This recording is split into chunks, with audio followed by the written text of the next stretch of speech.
Hi, I'm Michael, and this is California. And so we've all been going crazy being locked down for the last couple of weeks and getting a little bit of cabin fever. But luckily, on Friday, May 8th, Gavin Newsom laid out his plan to reopen California and get folks back out to the beaches, back out to the restaurants in a safe but expedient manner. So today we're going to cover what that looks like, what that plan looks like, as well as what you need to know about which businesses and which industries are going to be open, which ones are not going to be open, and also try to figure out what's going on with Gavin Newsom in the nail salons.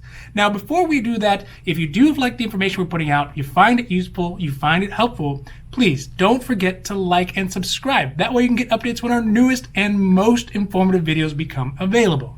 So on Friday, May 8th, Governor Gavin Newsom here in California released his plan to reopen California. So he has a 4-phase plan, and on Friday he notified all of us that we got moved into phase 2, which is going to focus on low-risk businesses. So businesses like bookstores, clothing stores, toy stores, manufacturers like Tesla, as well as florists.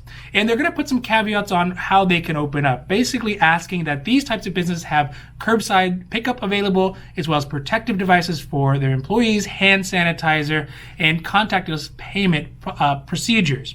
So with these guidelines, these are going to be effective on these low-risk businesses. Now, this week on Tuesday, we should be getting more information about other types of businesses. So whether it is businesses that work in office buildings, dine-in restaurants, shopping malls, or even outdoor museums. Now, furthermore, in this press conference, Governor Gavin Newsom said that the state-county entities would have authority over when they should actually open up. So these guidelines are just for the state, but some counties are going to be able to do it faster and some counties are going to be able to do it slower. So for example, a county that is more rural, like Kern County, may have less risk if they open up early and obviously need to get more money coming in because their economy is closed.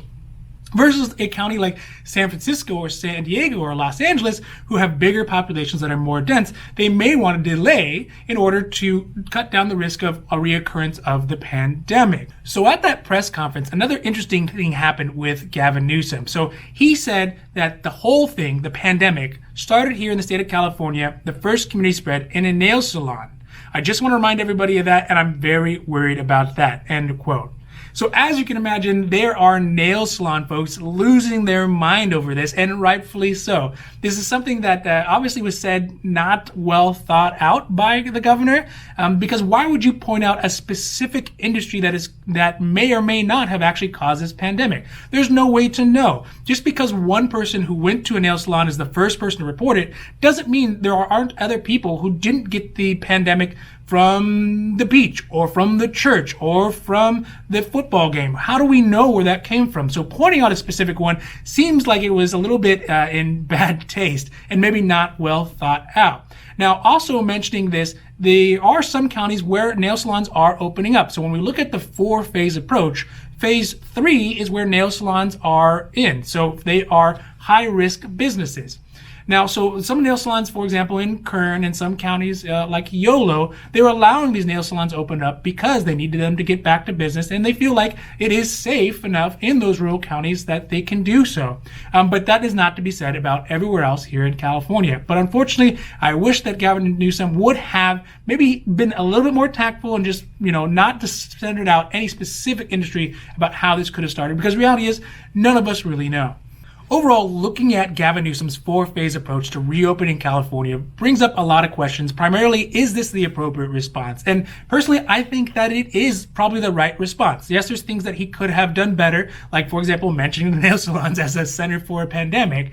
But there are things that I think that he's doing right. It makes sense to have it in a phased section so that not everything opens up or everything is closed. It allows us to gradate that based on the numbers. Additionally, allowing counties to open up when they feel is appropriate is also the right move. For example, people living in Kern County probably don't have the same risk levels as folks living in San Francisco. So it wouldn't make sense to make both of them wait till they're both ready to be able to reopen their societies, reopen their economies, and get everything going. But it does come back to a lot of additional questions that are unanswered and won't be answered for a little while. Primarily is, who is going to be hurt by these changes. Obviously, letting some businesses open and others not open is going to have a dramatic effect on the economy. Also, who is hurt by these changes? And then finally, is it too soon? Is it too soon to open up? And that's a question that might be more specific to specific cities than it is to the state as a whole. But again, we won't know that until we start seeing the numbers of the infected maybe a month or two down the road to see if these new changes really have a positive or a negative effect on the state of California. So thank you so much for watching our video today. I hope that you found this information interesting, useful, or maybe even helpful. And if you did, don't forget to like and subscribe. That way you can get updates when our newest and most informative videos become available. Also, don't forget to leave a comment or a question. If you have any comments, you have any questions, we love to see those in the boxes below. And we'll be happy to make a new video or a new post to go over that with you all as well. Now, finally, we here at California, we know health insurance. So health insurance is our specificity. So whether it is covered California or Medicare or Medicaid or Medi-Cal or health insurance for a small group, we can do all that for free for anybody here in California. And I definitely understand that it's very frustrating sometimes if you're, for example, leaving your work insurance and trying to get private health insurance, or you're turning 65, or you need help with a health insurance for a small group. That's exactly what we know. That's exactly what we can do. And we can help you look at what your options are, as well as which plan best fits your needs and the benefits that you want. So other than that, I'm Michael, and this is California, wishing you a happy, healthy day.